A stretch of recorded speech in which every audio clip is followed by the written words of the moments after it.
Good morning student. आज के numericals हैं the cell in which the flowing reaction occurs. ये रिएक्शन होती है भाई 2Fe3 positive plus 2I negative aqueous gives 2Fe2 positive aqueous plus I2 solid has E naught cell दिया है 0.236 volt 298 kelvin पे। हमें निकालनी है Gibbs energy, standard Gibbs energy और इक्विलिब्रियम कांस्टेंट। तो सबसे पहले आप क्या करेंगे, जो रिएक्शन दी है उसको लिखेंगे। क्या रिएक्शन दी है? 2Fe3 positive aqueous plus 2I negative aqueous gives 2Fe2 positive aqueous plus I2 solid. ये रिएक्शन दी है हमारी। और क्या दिया है इसमें? N2 दिया है, नंबर ऑफ इलेक्ट्रॉन। कैसे हम रिएक्शन लेते हैं एट कैथोड, क्योंकि गेन हो रहा है इलेक्ट्रॉन का भाई। 2Fe3 पॉजिटिव, आप एनोड वाली रिएक्शन भी ले सकते हैं। एक्वास प्लस 2 इलेक्ट्रॉन, क्या बनेगा? 2Fe2 positive aqueous. तो नंबर ऑफ इलेक्ट्रॉन कहाँ है? कितने हैं इसमें? 2। नंबर ऑफ इलेक्ट्रॉन कितने गेन हो रहे हैं? 2। अगर 2 यहाँ से हटा दे, देखो 3 पॉजिटिव है, एक नेगेटिव है, 3 माइनस 1, 2 पॉजिटिव बचेगा। ठीक है, तो कितने नंबर एन क्या है? नंबर ऑफ इलेक्ट्रॉन कितने हैं? 2। ई नोट शेल आपका दिया है, कितना दिया है? E naught cell 0.236 volt. जो गिवन है वो हम लिखेंगे। अभी हमें क्या निकालना है? Standard Gibbs energy. Standard Gibbs energy del R G naught किसके इक्वल होती है? Minus n F E naught cell minus 2। Number of electron gain और लूज कितने हैं? 2। फैराडे कितना होता है? 96,500। वैसे तो मैं आपको बता चुका हूँ कि ये 96,487 होता है। इसको हम क्या करते हैं, 96,500 लेते हैं ताकि कैलकुलेशन हमारी इजी हो थोड़ी। ठीक है, इनटू में ए नोट शेल कितना दिया है? 0.236। ये वैल्यू आएगी माइनस, जब आप इसको कैलकुलेट करेंगे ये आएगी 45.54। 45.54 किलो जूल मोल इनवर्स, या 10⁻³ जूल मोल इनवर्स। ये अपनी वैल्यू आएगी भाई। ये आ गई अपनी गिब्स एनर्जी। अब हमें क्या निकालना है दूसरा भाई? फॉर्मूले में तो फॉर्मूले हैं, फॉर्मूले आपको आने चाहिए। देखो सिंपल है, del R G naught standard Gibbs energy of a cell is equal to minus n F E naught cell. Number of electron gain और लूज आपको रिएक्शन से पता चल गया। ई नोट शेल आपको दिया था फैराडे, आपको पता होना चाहिए कितनी वैल्यू दी है, 96,500 वैल्यू होती है इसकी।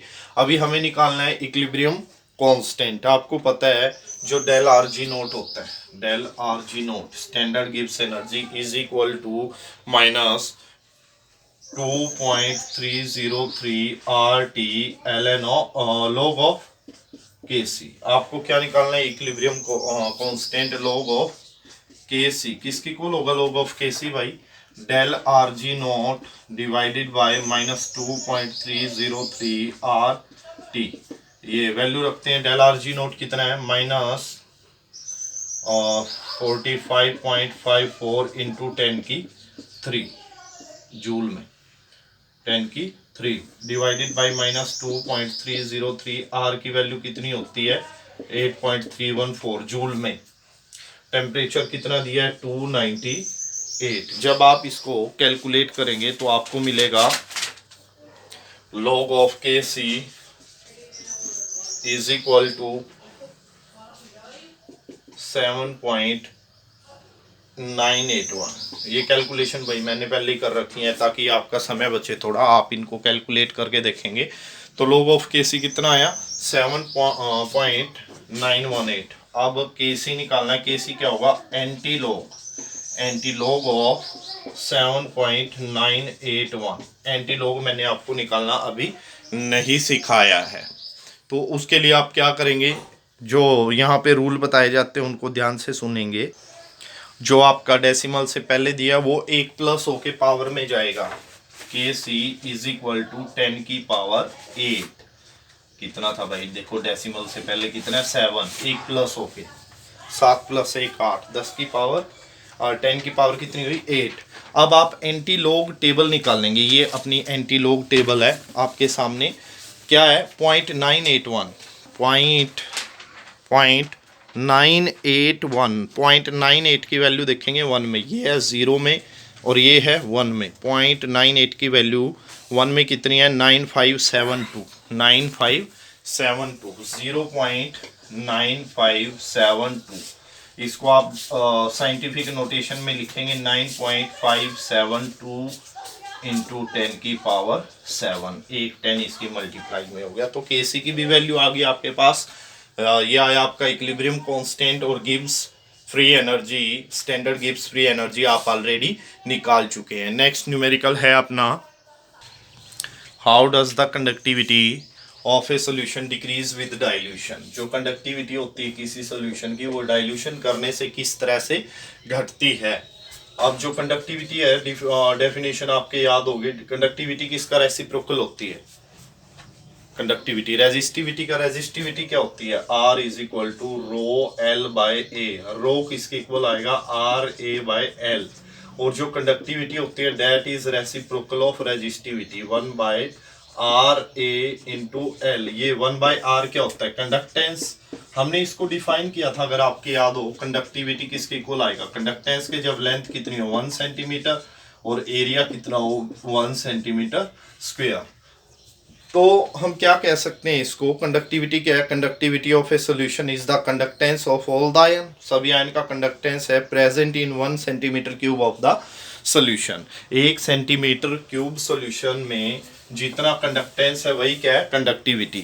तो कैसे डिफाइन करेंगे इसको, conductivity of A solution is the conductance of all the ions in 1 centimeter cube of the solution। 1 centimetre cube solution में जितने भी आयन हैं उनके कंडक्टेंस को ही हम क्या बोलते हैं, कंडक्टिविटी। अब आपको पता है जैसे ही आप डाइल्यूशन करेंगे नंबर ऑफ आयन तो बढ़ेंगे लेकिन पर सेंटीमीटर क्यूब क्या होंगे, घटेंगे। अब हम आइडिया लगा लेते हैं, अपने पास वॉल्यूम क्या है 1 है, आयन कितने हैं 200। जैसे हमने डाइल्यूशन किया अपने पास वॉल्यूम होगी 2 सेंटीमीटर क्यूब, लेकिन आयन कितने बने 300। आयन तो बढ़े हैं भाई, 100 आयन तो बढ़े हैं, लेकिन 1 सेंटीमीटर क्यूब के हिस्से में कितने रह गए अब 150। तो नंबर ऑफ आयन तो घटे हैं, तो कंडक्टिविटी भी क्या होगी, घटेगी। देखो भाई कंडक्टिविटी किस पे डिपेंड करती है, नंबर ऑफ आयन कितने हैं किस में, 1 सेंटीमीटर क्यूब में। अब डाइल्यूशन करने से नंबर ऑफ आयन तो बढ़ेंगे लेकिन पर सेंटीमीटर क्यूब क्या होती है, आयनों की संख्या घटती है। As the number of ion per centimetre cube decreases with dilution. क्या बताया हमने, as the number of ion, क्योंकि number of ion per centimetre cube decreases घटते हैं विद डाइल्यूशन, डाइल्यूशन करने से। तो क्या होगा, so conductivity of a solution will decrease. ये भी घटेगी भाई, number of ion per centimetre cube पे तो डिपेंड करती है कंडक्टिविटी। अब number of ion per centimetre cube क्या होता है, डाइल्यूशन से घट रहे हैं, so conductivity of solution will decrease on dilution. Dilution करने से क्या होगा, कंडक्टिविटी घटेगी। नेक्स्ट है अपना question 3.8, suggest a way to determine the lambda am not value of water. एक तरीका बताइए जिससे हम लैम्डा एम नॉट वैल्यू निकाल सकते हैं, स्टैंडर्ड जो मोलर कंडक्टिविटी है वो निकाल सकते हैं वाटर की। सबसे पहले तो आपको ये पता हो water is a weak electrolyte, so lambda am not value of water can be determined by using Colera's law। Colera's law on strong electrolyte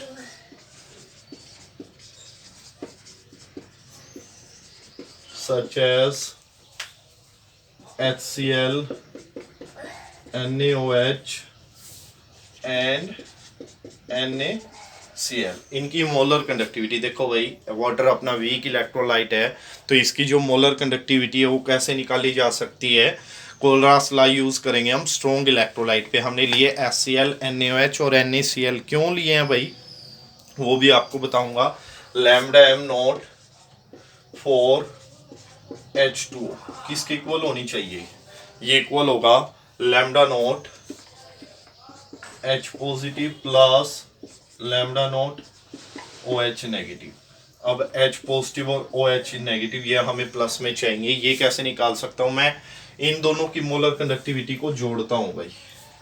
lambda naught H positive plus lambda naught Cl negative plus lambda naught Na positive plus lambda naught OH negative minus lambda naught Na positive. जो ion नहीं चाहिए भाई उनको घटा देंगे, lambda naught Cl negative.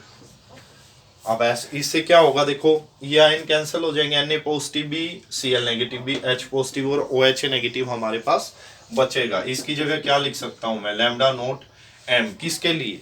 HCl के लिए। HCl plus lambda naught M NaOH के लिए minus lambda naught M NaCl के लिए। अब इन तीनों की मोलर कंडक्टिविटी निकाल के हम किसको निकाल सकते हैं? H2O के लिए molar conductivity. Knowing the value of lambda am not for HCl, NaOH and NaCl, the lambda n naught value of H2O can be determined। अगर ये पता हो हम निकाल सकते हैं भाई। इन दोनों की मोलर कंडक्टिविटी को जोड़ देंगे, इसको घटा देंगे, इस तरह से हमें वाटर की मोलर कंडक्टिविटी मिल जाएगी। नेक्स्ट क्वेश्चन है हमारा, ध्यान से देखेंगे भाई इस क्वेश्चन को। नेक्स्ट क्वेश्चन है the molar conductivity of 0.025 mole litre inverse methanoic acid is 46.1 siemens centimetre square mole inverse. Calculate करना है degree of dissociation and dissociation constant. Given है lambda naught H positive ionic conductivity दी है 349.6 siemens centimetre square mole inverse, और lambda naught SeO negative 54.6 siemens centimetre square mole inverse. क्या निकालनी है आपने? एक तो डिग्री ऑफ डिसोसिएशन और एक डिसोसिएशन कांस्टेंट। तो सबसे पहले तो आपको ये पता हो कि डिग्री ऑफ डिसोसिएशन का फॉर्मूला क्या आएगा। Degree of dissociation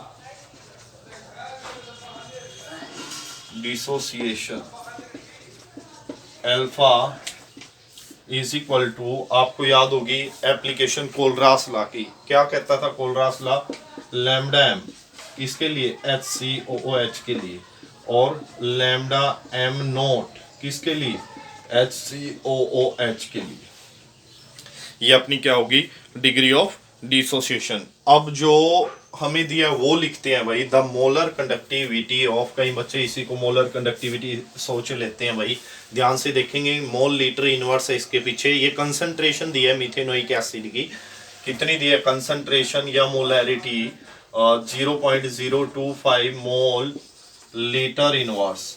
the molar conductivity of methanoic acid कितनी दी है भाई? मोलर कंडक्टिविटी मिथेनोइक एसिड की HCOOH की मोलर कंडक्टिविटी कितनी दी है भाई?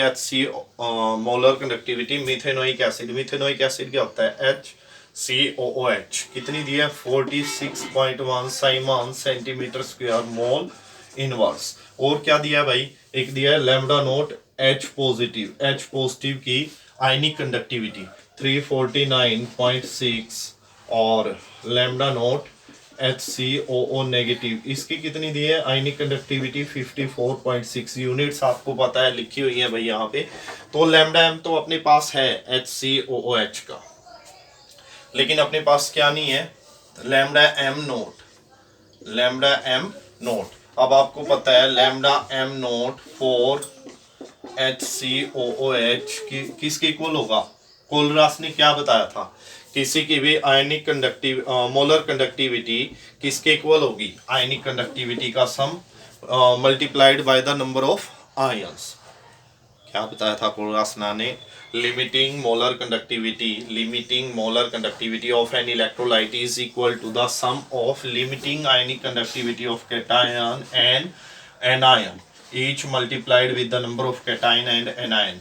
तो एक ही है कैटायन एनायन, तो ये किसकी इक्वल होगी लैम्डा एम नोट, HCOOH के लिए 54.6, ये H पॉजिटिव की कितनी है 349.6 प्लस 54.6।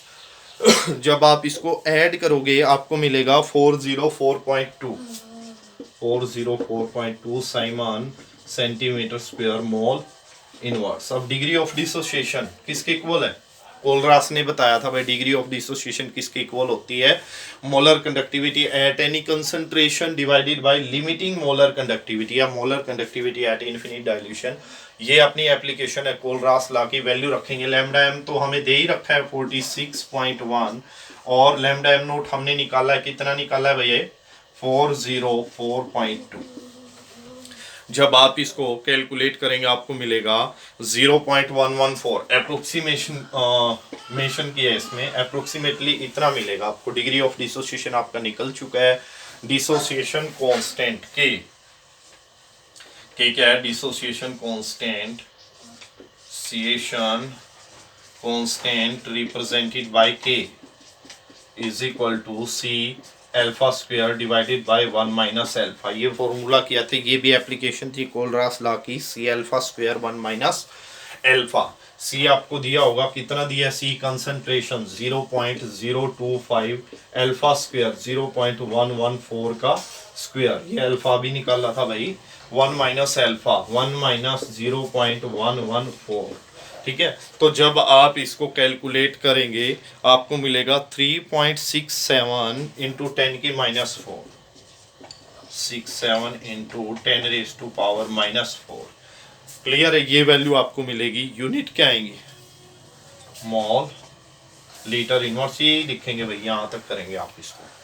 तो आज के लिए इतना ही, कल नेक्स्ट न्यूमेरिकल करेंगे हम। बड़े ध्यान से इनको कर रहे हैं, इन न्यूमेरिकल को करने से पहले आपको फॉर्मूलाज पता होने चाहिए भाई, ये पता होना चाहिए भाई क्या दिया क्या पूछा। अब डिग्री ऑफ डिसोसिएशन किस में आया था, अपना आया था ये कोलरास लॉ की एप्लीकेशन में। किसके इक्वल होता है degree of dissociation, molar conductivity at any concentration divided by limiting molar conductivity हम कोलरास लॉ का यूज करके निकाल चुके हैं। ये वैल्यू हमें दी गई थी, डिवाइड ही करना है सिंपली, फॉर्मूलों का है भाई सब कुछ। तो dissociation constant C alpha square 1 minus alpha, ये भी एप्लीकेशन थी अपनी कोलरास लॉ की, ये भी आपको पता होनी चाहिए। वैल्यूज आपने पुट की, कैलकुलेशन की, आपके पास आंसर आया। आज के लिए इतना ही करेंगे, थैंक यू।